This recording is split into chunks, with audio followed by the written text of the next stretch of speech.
everybody. Thank you all who are able to be here live today. Anyone who catches the broadcast later, thank you for checking it out then.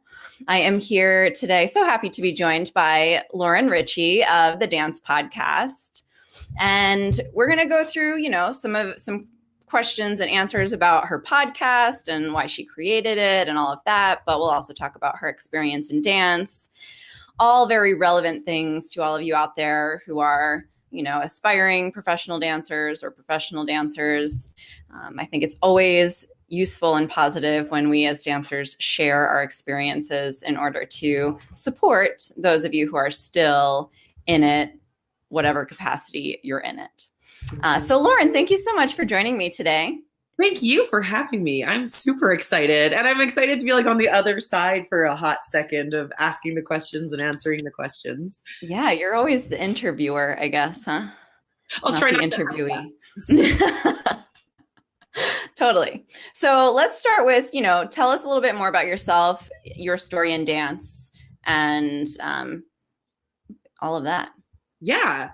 So I was a competitive studio dancer my whole life, and I really loved competing. I loved my time in the studio. I loved training. I was fortunate to have just the most wonderful teachers and wonderful experiences. So I started to do really well in competitions, which I think a lot of the times is the oh, hey, I'm okay at this. I'm pretty good at this. Maybe this is a career or it could be a career. So for me, I started to sort of get that sense around high school. And I think my sister had also taken off into a professional career. And so I think that you were oh, okay, this is sort of the roadmap. This is how I do it. So without a lot of thought or planning or intentional work, I was just, I'm going to dance. Yeah. So needless to say, the transition from high school into the professional world on a more global scale was really rocky and really hard for me. The initial step into it was actually fairly easy. I had sent my VHS tape, demo reel, into Princess Cruise Lines. And so I had gotten a cruise ship job actually pretty quickly. And I still say, it was a blessing and a curse because I never developed the resiliency of rejection or I didn't have a lot of that under my belt. So when things started to not go well sort of internally, I didn't have a lot of tools in my tool belt to sort of manage it or get perspective on it. So that's a little bit about how the podcast sort of came to fruition. It's many more stories in there, but yeah, that's my background in dance. I was, ARAD, ballet, jazz, lyrical, all of those things. Yeah. And now you teach dance and stuff still? I do. So one of the things that happened after I did my first contract with the cruise line is I panicked because it was the professional world or my experience of that was not something that I really felt good about. And then I thought, well, then what the heck am I doing and what am I doing with my life? And I started throwing myself into more auditions. And as we all know, you need a lot of resiliency and sort of calming and grounding through that process. And one of the things that sort of just, again, timing of the world and the universe is literally somebody called and they said, will you come and fill in this night of teaching for us? And at that point I had said, I was just a dancer, and it is not the same thing to be a dancer and a teacher. Right. Very different skill sets. And I remember going in, I was like, for sure. I'm your yes girl, right? Totally. Yes. Yes. And then I got in there and there were all these children about 9 years old, and 3 of them were boys and 2 of them were hockey boys.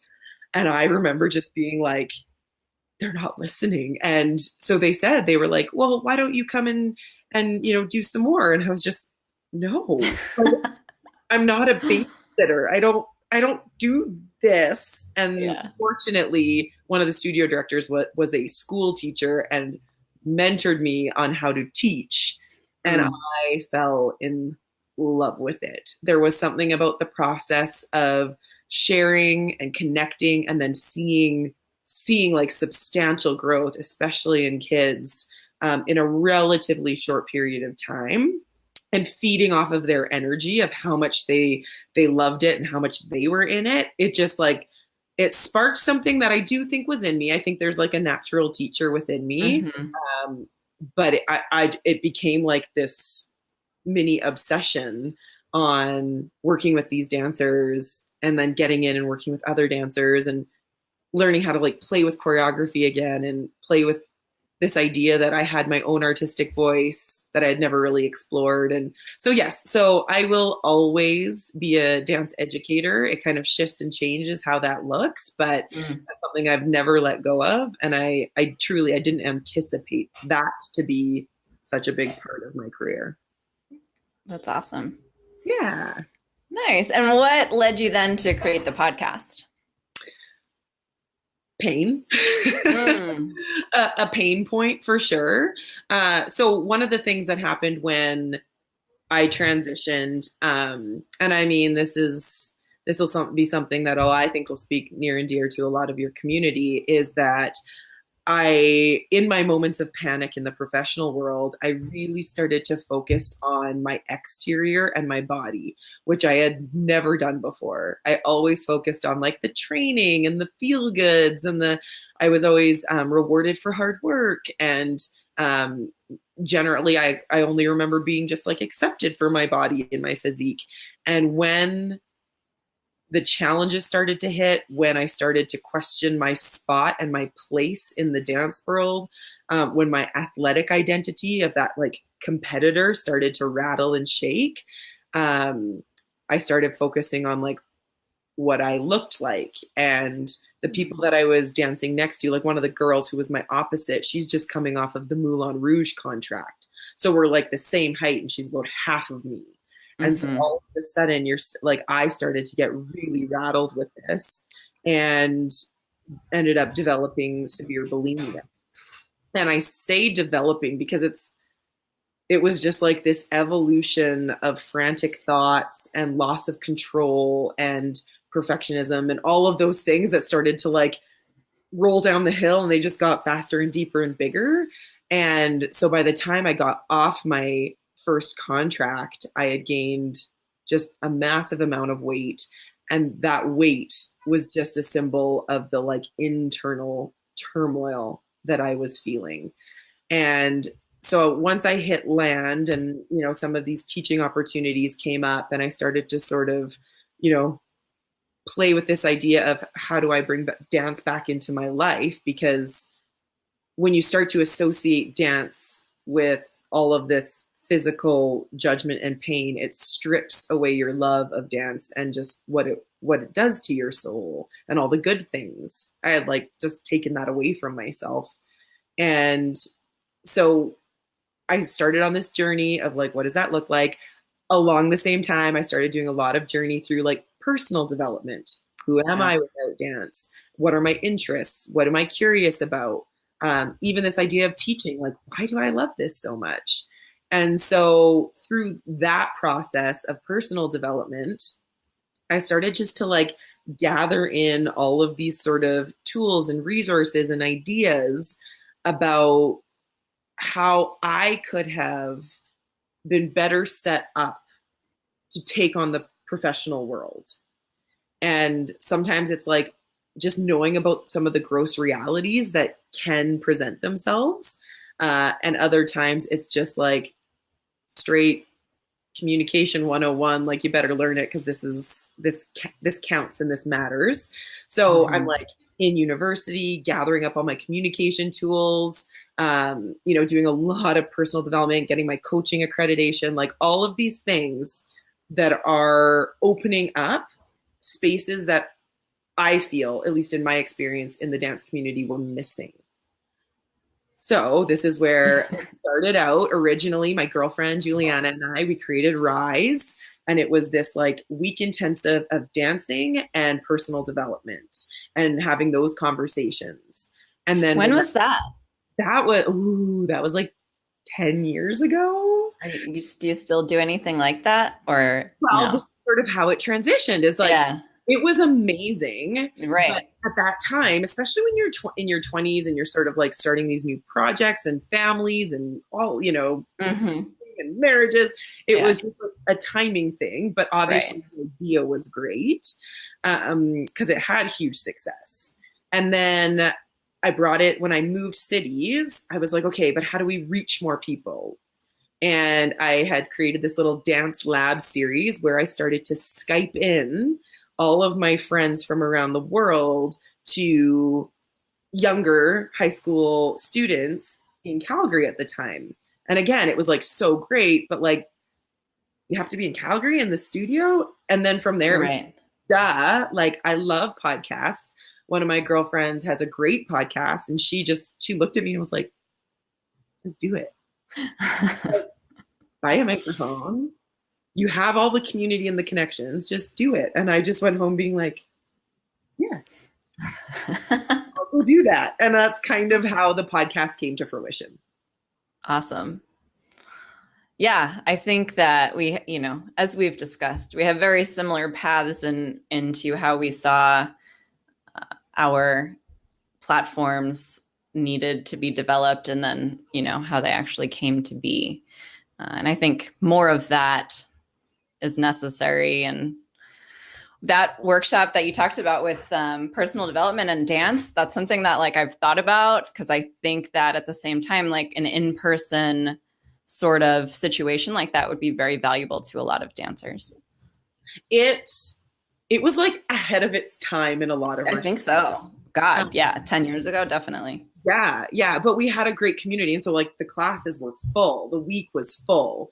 Um, and the kids were open to it. And so that for me was a big piece because I think a lot of the times we think that like, oh, the stage of development that their brain is at or like where their thoughts are, we almost act like they couldn't grasp some of this stuff. And I think that if it is delivered in a certain way, and even if you're just planting the seeds, like it's absolutely worth it to introduce this idea of response and responsibility and what that means and what that looks like. And, to have like a little 10-year-old be like, my mom says that ever since I learned E plus R equals O, that like I've been better at home or like, yeah. So it just, hey, even if that works for a week, Right. well, Yeah. so what I do now within my educating is I've developed out a program.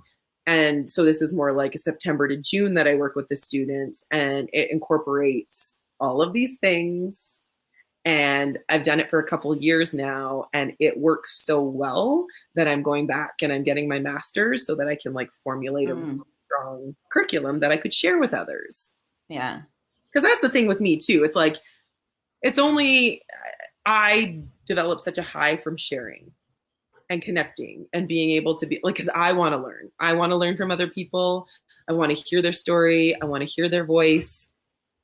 I think that when we start to share the way that we do, and something that has come out of the dance podcast is just that the human experience almost always comes down to like just the similar emotions and feelings, and we're so in it together. And yeah, I think sometimes our egos and our brains and our social media just like block us and get us sort of assuming and building stories that just aren't true. Because at the end of the day, we're just people doing the best we can. Figure it out. For sure. And what made you decide to do your podcast the way that you did with guests and, interviewing these amazing dancers and all of that? Yeah. So something that was super important for me, because again, it was a gap that I felt, was what are the actual avenues that you can take to make this dance career, or just take dance after high school as a competitive studio dancer. And at the time, in all fairness, it was a timing situation too, where everyone in my circle did Disney Tokyo or cruise ships. And there weren't websites yet. Like you couldn't look online for other auditions. So it was a very narrow perspective. So in all fairness, but now there isn't that. And there's the opportunity to know what's going on literally around the world. And I wanted to bring forward people who took a different path. So yes, some people moved to Vancouver or LA or New York and like took the more commercial path. Some people were much more rooted in the ballet world. But I also wanted to know, like, how do you become a dance agent, or what does it look like over in Europe, and where are the places to look there? What about the teachers? Nobody talks about teaching like it's a prestigious career. A lot of people look at teaching like it's what you do when you can't get your professional jobs or whatever that is. And like, the more I dive into brilliant teachers, I'm like, whoo, this is a mastery of like an entirely different discipline in our community. So diversity was a big thing for me. Diversity in age, diversity in type of dance, diversity in geography. You know, being from Canada, our rules are different as to how we could come down to the States. And it's like, ooh, it's hard, right? So it's like, okay, let's see who's done it and how they did it. And then those that couldn't do it, what did they do from there? So that was a big thing. It was actually the RISE faculty. At that year, we had Twitch, Megan Lawson, Matt Cady, Faye Rao, a couple other people that sort of came in, and I think Taylor James was there. Yeah. So at that time, we were sharing stories around my parents' dinner table. And it was the stories that I was like, why aren't we sharing this with the younger generation or the students? Because these are the real stories. Right. They're not the like, go out and live your best life. It's the, I went to a dance audition, walked and got cut. You know, and just, or even some of the pieces about speaking about the partnerships, you know, because so much about dance is collaboration, and sometimes they work and sometimes they don't. And the truths about that process, or the truths about how long something actually takes and the patience that's required. Again, you don't really, like, when you get brought in to teach, you teach your steps, you do your thing, and then you go. And I don't want to be that teacher, and I don't want the students and the next generation to miss out on those stories and those voices. So the RISE faculty were some of the first that I reached out to, knowing that they had wonderful hearts and that they had wonderful voices to contribute. And fortunately, at the age that we are at now, our friends are the working professionals and the ones who have stuck it out or gone through the ups and downs. Like, that's us now. We're not the 20-somethings like trying to hustle. It's like, if we're still in the game, we've gone through some stuff and we're figuring it out. Yeah. Amazing. And so who have been some of your favorite interviews or episodes? It's hard because we have over 100. And truly each person shares something that sparks something within me, which then I know they're going to be sharing something sparks, you know, within someone else. I mean, Stacey Tukey was a big one for me because I grew up at her mom's studio. She was a senior when I was younger, and she's literally one of the most beautiful human beings on the face of the earth. And so it took a long time for us to sort out our schedules, but when she finally came on, I'm just, oh, like it's more than just a conversation for me, because I like went back to being 11, just like, and she's just like, if there's a voice that I would want in people's ears, hers would be one of them. I think she has a great perspective. She's been able to navigate a fairly commercial career with a lot of grace and a lot of class. So that was like awesome. The one that I've had on twice because I just adore him is Taylor James. If you haven't listened to him yet, I mean, he is so bold with his words, and especially for a podcast, like, I think that's wonderful. Yeah. And he always surprises me with like his opinion and his truth and his honesty. And he's just like he's gonna say it the way it is. for him in that moment. And I'm always, oh, okay, let's keep playing. So that's, yeah, he has two, and that's fantastic. And I'd have him on again and again and again, because he definitely, he has a strong voice. And I actually really loved, her name's Brie Melanson, and it's funny because she's now known as like a psychic medium, which doesn't seem in alignment with the dance podcast, but she was a dancer. She had her little bout of auditions and whatnot, but now she goes much deeper into self-esteem, stories we tell about ourselves, negative thoughts, any kind of blocking of any kind of energy as we approach the studio, our life, whatever it is. And hers just has like a ton of great exercises that you could grab your journal, hit pause, and go deep within yourself. Yeah. And for me, that was always, it's always a must in the interviews. It's like, I don't want to know the surface level stuff. I want to know when things got hard, what the mental conversation was in your head, things and tools that helped pull you out, pull you through. I don't know, maybe you're still blocked. Like, let's have the coffee talk, not the professional question and answer. Right. So yeah, I mean, but literally every single person, like I could shout accolades for them. Mm-hmm. Nice. And how do you find your guests? A lot of them are friends and friends of friends. Yeah. Like one of the coolest sort of streams was like Taylor into Kim Jingha, who's just like a bright light, into Mel Ma, who were like feeling like the soul sisters, even though we just met through Skype. I think like, and then who else go for it? It was like, and then Leanna Blackburn, who does the Daily Dancer Diet.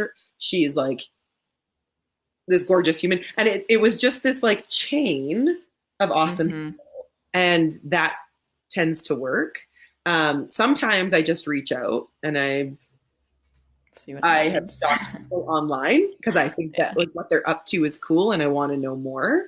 So we did some of that with like the True Dance Potential, which are like strength and conditioning. And who else did I just reach out to? I don't remember. It's like, there's so many, but that's always like a nice gateway because I'm genuinely curious about, hey, I want to know more about you. And there's been a lot of people that haven't answered, and that's okay. Right. I would rather ask than not ask. And then in my head, I'm also like, that's okay. It's just, it'll happen. It's just not right now. That's okay. And then there's been a couple of people who have pitched themselves to me. Right. And those ones are a little trickier. They're trickier from my standpoint as to, okay, now I have to like do a bit of research and try and figure out who you are, are you connected to anyone? Do I know anyone? And then also it's better if I do a little bit of a pre-screen or like an initial introduction, because it's an audio format.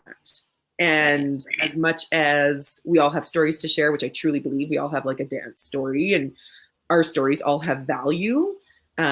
Sometimes if we haven't worked or shared that story just verbally a lot, it's a tricky listen, right? Or sometimes it's just not the right fit. Right. Even right now. So some of my most recent things, I'm like really curious, obviously, with going to get my master's about the mastery of teaching and coaching. And I think we can learn a lot from like science and taking tradition and then bringing in some like other disciplines and like learning from basketball coaches and football coaches and taking a different approach on things. And so that's who I'm like really curious about right now. And that's the conversations I'd like to have. So it's always a bit of a blend. Yeah. But I do think, I say to my husband, I'm like, I could speak to a tree. Like I think that everyone's got a story to share. And I'm never hard pressed to like ask questions and get curious about their life. Mm-hmm. I love the sports coaches that you mentioned. That I like recently in the last year, I've started watching basketball because my partner's really into it. So he's gotten me into watching it, and now we watch it together, and it's a lot of fun. But so much now that I watch it, I just think about the mindset of professional sports. And, you know, we watch the Celtics because we live in the Boston area, and their coach is Brad Stevens, and he was the coach at Butler when I was there. And, you know, so like I know a lot about him, and he's like so into mindset, and, you know, talks about how, and like, you know, recommends these mindset books to his players and stuff. And I just think so much of it is applicable to dance, and like we don't do enough of that training or learning a lot of times as dancers. Mm-hmm. And like you said, like the mindset and just like the mental tools are so essential. That's so much you can take what I'm building my career on. Yeah. Because that to me is the tipping point. That I love how dance is rooted in tradition. I think that there's amazing things that come up, you know, through just wisdom and elders and trusting that, you know, their process has obviously developed greatness. Mm-hmm. But there is a whole bunch of misinformation or new information, I should say, that sometimes it comes from science, other times it comes from, you know, learning from other disciplines. But over in, I believe it's the UK, there's the whole dance medicine program, dance science program, whatever. I think there's actually a couple, but I've connected with some of the students in there right now just to like learn a little bit more about like what that program is and looks like and what that gets them up to. Again, another career option that like, who knew it existed? Right. And yeah, like go read Wooden. He is the UCLA, or was, I should say, the UCLA basketball coach, like one of the most successful coaches in the world ever. I'll just say that. Mm-hmm. And to read his book, every time I pick it up, I am so inspired and like refueled. Michael Gervais has an amazing podcast, or Gervais, I should say, called Finding Mastery, where he interviews these coaches. And I study them like books. I'll go back, I'll like journal. I figure out like what can you take and bring into the studio, and then what needs to be added. And fortunately, with the program that I'm developing with these students, I have like over an hour every week to go with the mindset. To like, the studio has created the space for me to like dive deeper into that. And again, I go back to, they can understand growth mindset, fixed mindset. They can do a lot of the visualization. They can do a lot of the sort of emotional dissection. There's no reason they can't. Right. And I feel like if you learn that at a younger age, you then have the tools to do it at adulthood. For sure. Yeah. What are some of the goals for your podcast, short term and long term? Well, short term, I am recording season 3 right now. And I'm doing it a little bit differently because I have school this summer. I've just recorded a ton. And so my short-term goals is go through, do the editing, get the intros, outros, like get them all stacked and lined up so that when I'm in school, I'm not worrying about that. Mm-hmm. But what's interesting is every time a season ends, because usually I need just to like, take a hot second. Like there's like this influx of like interest and testimonials and sponsors and all these kind of things that I'm like, oh, okay, I get it. Like I listen to the whispers and there's still more to be had here. So the short-term goal is that, to set myself up for success in season 3. The long-term goal, I've never gripped or attached myself too much to what the dance podcast should be. I know why I started it. I know what the intention is behind it. I started it because I really, truly felt like things could be talked about and shared on a deeper level. My intention is always to share and empower and inspire through other people's stories. Sometimes I do my own, but, really through connection of the dance community. Mm-hmm. So my long-term goal is to stay very rooted in my values and my intentions of the podcast.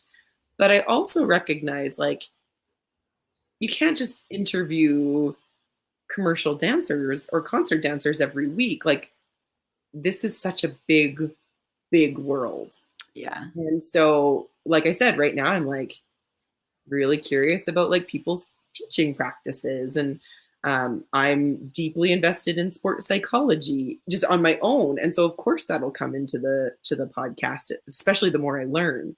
So long-term goals is to continue sharing, connecting, empowering, inspiring. And then whatever else grows from that, cool. And if people just stopped listening, okay, great. I don't think that'll happen, but yeah, I'm that's one where I feel personally, if I get too attached to an end goal, I start to strip myself of the joy of the process. If I get so hung up on a number on a scale, or a specific job, or a specific interview, or a specific number of listeners, I get like fixated on that, and it doesn't tend to go well for me. I tend to like bring it in as a to-do list rather than a goal. Right. And I'm an overachiever. I will like get after it so hard that it just is not fun. And so I'm learning patience. I am learning just like presence and enjoying the process. So especially with the podcast, which is such a passion project, I've been very careful not to like attach too many things to it. That's smart. I am practicing. Definitely practice. Yeah. So we have one question that came in, so I'm going to do that one, and then I'll ask my final question. What style of dance do you use the most when you're working on the cruise line? Ooh, cruise line is, I would say jazz. If I had to like give it a broad spectrum, it's like Broadway, really. And again, something I think that could be used a little bit more in studios so that there is a understanding of the style of dance that is still so common and so used in the commercial world. You know, we are in heels. You are in heels the whole time, which is going to change what you do. I have heard that there are some incredible shows on Royal Caribbean. I know Princess still has some great ones. What was the other? Oh, Celebrity. I interviewed a casting agent from Celebrity, which was very interesting. That is interesting. Especially because they do weigh-ins and they do sort of body check-ins. I didn't have that, but I was like, okay, let's talk about that. But yeah, for the most part, it would be a jazz Broadway style. And I can't say for certain because it's been a while, but from what I hear, it's just like the shows keep getting better and better. So it is not your Vegas showgirl all the time. There might be some like slivers of it, but they've really put an investment onto entertainment value and like projections and aerial like circus acts. And they want, at least, you know, this is what Stephanie Jansen said, they want there to be no difference between an amazing Broadway caliber style show on land versus what they can offer on the ships. So hopefully that helps. Yeah, that's a good goal for them. What's your take on weigh-ins and body check-ins? Because it's so much, I mean, like, I am so shocked still, but I do hear from dancer clients of mine more and more frequently, it seems, that they have to face that sort of thing. Yeah. It was tricky. It was tricky navigating that question because her answer was just, well, it's part of the job. You know, you need to be able to fit into the costume. We hired you looking a certain way. You need to maintain that. And she had sort of said like, that she had never had any kind of backlash or negative experiences. They try and do it very gently and very professionally, which I'm sure they could. But from my standpoint, I was like, oh, I'm certain there were some traumas in there because I'm one of them and I wasn't weighed. But it's interesting because also the weigh-in, part of me almost wishes they weighed me and sent me home. Like clearly not doing okay. Clearly I'm not coping. Right. But again, this goes back to having the conversations way ahead of 17, 18 years old when you're like, wait, what? They're going to do what? I had no idea what a calorie was.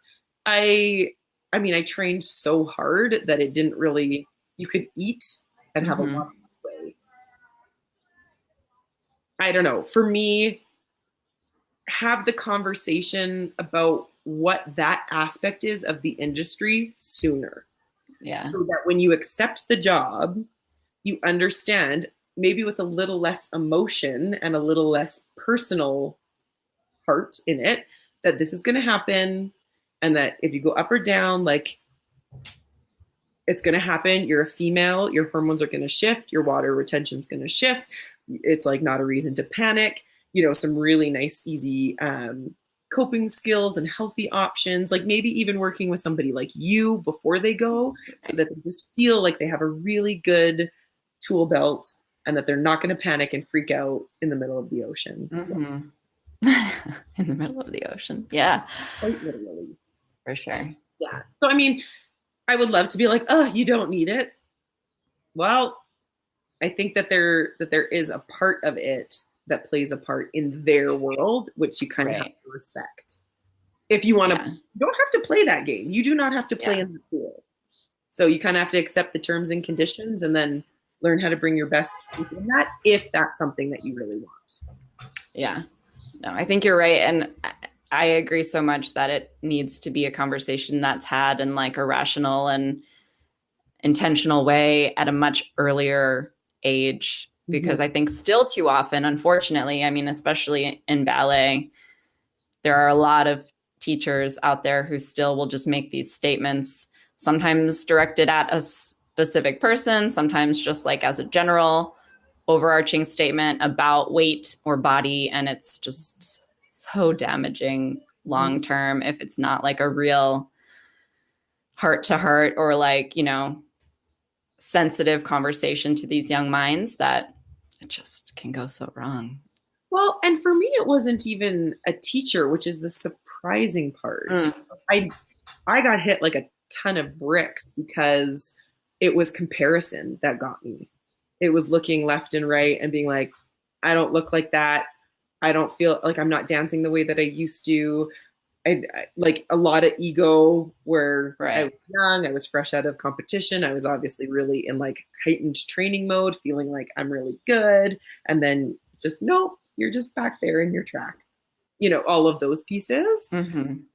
But the nice thing when I look back would have been when I did feel good about my body to have that conversation. Right. And that's a very tricky thing to figure out with each individual dancer. It's very hard to talk to a person who's in emotional distress about their body image or about food, because like that's how sort of their self-worth and their worthlessness, or the just the insecurity within their dancing, their artistry, their body. It's really hard if somebody's in that emotional space to talk about food, because food is then sometimes just the symptom or the surface. And that's why if you can have the conversations when you're feeling good about your body, or at least like emotionally stable about your body, I think there's a way better success rate of how you'll look at it when you're starting to feel that insecurity than somebody who is diving in when the person's already down. So if somebody tried to really get me like, well, that was the problem on the ship, is that I was trying to control food through bulimia, through binging, through purging. I was trying to control all of my emotions, all of my worthlessness, all of my athletic identity crisis through food. And it never worked, and it will not work, because the work at that point is so much deeper. So Absolutely. How did you work through your eating disorder? It's an interesting question, because I've done a lot of things, a lot of different approaches.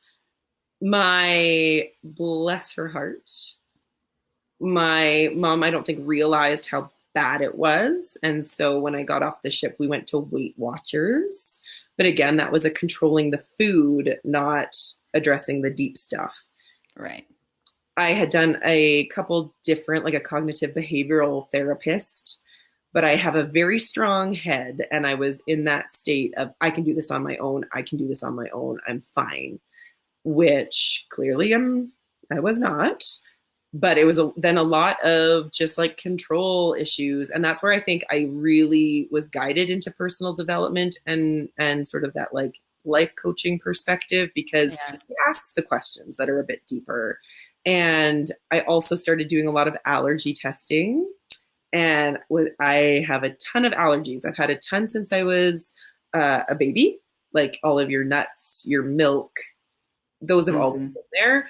But then each traumatic event or hormonal shift, I should say, so going into puberty and then the trauma of the eating disorder situation, it shifted my hormones. So then allergies like flared up like beasts. So it's been a process of like learning to use like behavioral pieces, which is okay, what makes me feel good with what I buy, what are the triggers, some of those pieces that are very structured food. And then there's also the piece then of straight up pattern of thoughts.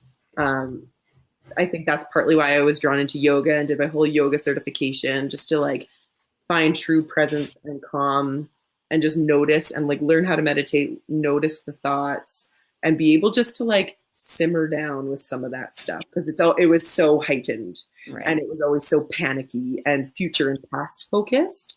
And what I'm learning now is that like the success and the calmness comes always in the present. So I can it's not necessarily the binging was an easy stop for me because I wasn't very good at it. Or I should say the purging, sorry. The purging was an easy stop. Yeah. The binging, because there was so much of both behavior and cognitive, it's been a slow softening. Nice. Amazing. And if your listeners could take away just one thing from your podcast, what would it be?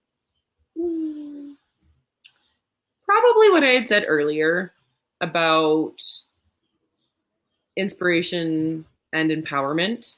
I would say that there's kind of been a handful of themes that come through every interview, and it comes through different stories and different perspectives. But when you sort of dig deep, it's all kind of the same. Right. And one that keeps coming up for me in my life and for others is that this dance career, this eating process, this life in general is never going to happen the way that you think it should, or that you necessarily attach yourself and like really want it to. And that's not to say you don't point yourself in a direction and go after that goal or go after that kind of experience, because you absolutely do. Like whatever you're curious about, whatever excites you, like you turn your toes and you start walking. But almost every single person has said like, it is so not the path that I thought would unfold. And I think that there can be great comfort in that. You can kind of let go of some of the stuff that you're feeling like you need so bad. But coming from a fairly conservative, organized, structured individual, there's also an anxiousness sometimes with that, because you can't control it. Right. And you need to be able to learn how to be super flexible and like be open and trust that going after what interests you and what you're curious about is good enough. Like that is the success. And so I've talked a lot. I'm doing a dance teacher retreat this September in Vancouver. And my whole little portion of that weekend is talking about success. Right. Because so often we're holding on to the ideas that other people have defined for us, or what we see at a distance. And we're like, yeah, that position, that company, that role, then I'll know. And a lot of the times if you actually sit with yourself, that's not your own definition of success. So probably those two things is that like, it's not going to happen the way that you think it will. And that's okay. And also that success comes in so many different definitions and forms within the dance community, but it is all possible. And Totally. like everything that you want, if you're willing to be open and flexible and curious, and like all of these things that make you feel good, like if you keep diving in that direction, I really think when you listen to the people on the podcast, you'll know that like they're all ups and downs, but they're all also pursuing something that they love. And I hope that the listeners all do that as well. Yeah. No, for sure. I think that defining success your own way is kind of one of those keys to happiness. And not enough people stop and think, well, what does success really mean to me? Oh, and I'm sorry, like coming from the queen of comparison, because I do like that's my ooh, you better be careful. Like the social media aspect has been, I mean, if I thought it was bad standing next to Miss Moulin Rouge, Uh-huh. like social media just like blew it up in my face. I'm like, oh, you want to compare yourself? So there's that piece of just learn how to shut it down, learn when just to put your blinders on, stay in your own lane, and trust yourself that whatever it is you're going after, you got it. But you need like that patience and a bit of those blinders. And you can always, I think, I'm your perpetual learner. I want to get mentored and hear from like everyone and anyone that I value. And you can still do that. But at the end of the day, dissect it down, narrow it in, and get really grounded just with who you are in this present moment and do your best. Absolutely. We had a comment. The present is a gift. It sure is. It is. And again, you go into this whole mindfulness is a real buzzword right now. But when you listen to the sports psychologist, it's like so much of what they're speaking about with this mindset and this psychology around athletes and performers is mindfulness, Mm-hmm.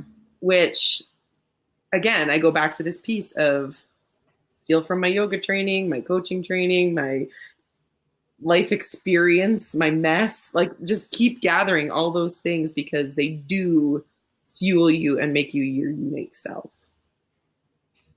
For So sure. my words, my encouragement. That's Yes. encouraged. We need more of that. Yeah, and like dancers, they are so they can either be the best cheerleaders for each other, the best community members, the like most supportive cheerleaders, or they can choose the other way and like turn into hustle and scarcity and fear. So it is a conscious effort. Are you going to be babes supporting babes, or are you going to be like out at people's backs? Right. It's a choice every day. Absolutely. And that's where like the work that you're doing and what you're bringing to the dance community. Of course, you're going to be on the dance podcast. Of course, we're going to support each other. We're Right. trying to do good things in our little dance world that we love. Yeah. So I just think that I'm committed to being a babe supporting babes. I love that. And on that note, we will end. Thank you so much, Lauren. This was really awesome. And I'm excited for people to come in and watch the replay. And there's a bunch of people watching right now. So thank you so much for taking the time to do this. I'm so excited. I'm excited to have you on the dance podcast. Yes, I can't wait. And yeah, I'm excited to share this out with my community as well. And so where can everyone find you online? Thedancepodcast.com is the website, and just the handle on Instagram at The Dance Podcast. I chose to do one social media platform. My marketing brain was like, you should be on all of them. My real life says you can do one well. Yeah, totally. So that is where I hang out. They can always find me on Facebook, just my personal Lauren Ritchie, Ritchie. And yeah, like this dance teacher retreat's coming up in September. And literally I am always like, anytime somebody emails me, I am always going to reply because I am going to email others as well. Like when you want to connect, let's connect. I'm the same. I think it's important. Of course. So thank you so much. Thank you. And And we'll be in touch. yes, yes. Thank you for the work you're doing. Thank you for the opportunity. And I look forward to our next one. Yes, me too. All right. See you soon.